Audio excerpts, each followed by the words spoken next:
Вот мы просто показываем картинку горения в лабораторном опытном образце печи Визиера. В этом режиме печь горит уже около 3 часов.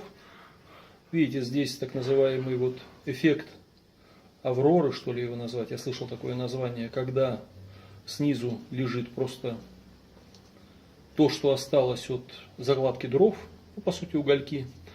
А все горение очень медленное, ровное, спокойное происходит в верхней части топливника.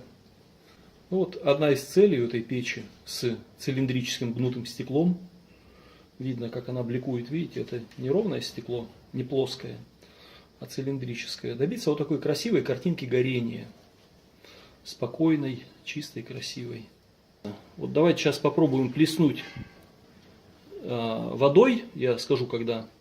И скорее всего вот эта картинка горения исчезнет.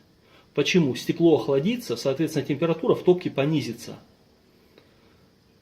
Скорее всего горение тут же прекратится. Давайте попробуем.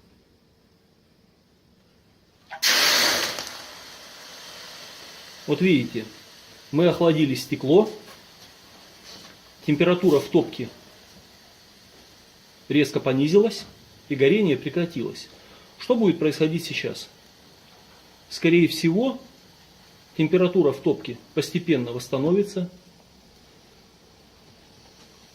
и горение опять восстановится через некоторое время.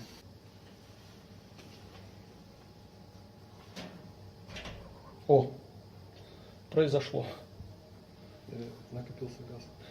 Да, накопилось достаточное количество газов для вторичного горения и поднялась температура в топливнике для того, чтобы этот процесс опять восстановился. Вот видите, такой интересный опыт. Ну, опять вот не менее прикольная, интересная картина горения. Ну, напоминаю, это печь Визиера. Печь с гнутым стеклом, с футированной топкой, с чистым горением. Ну, такие вот занятные эксперименты.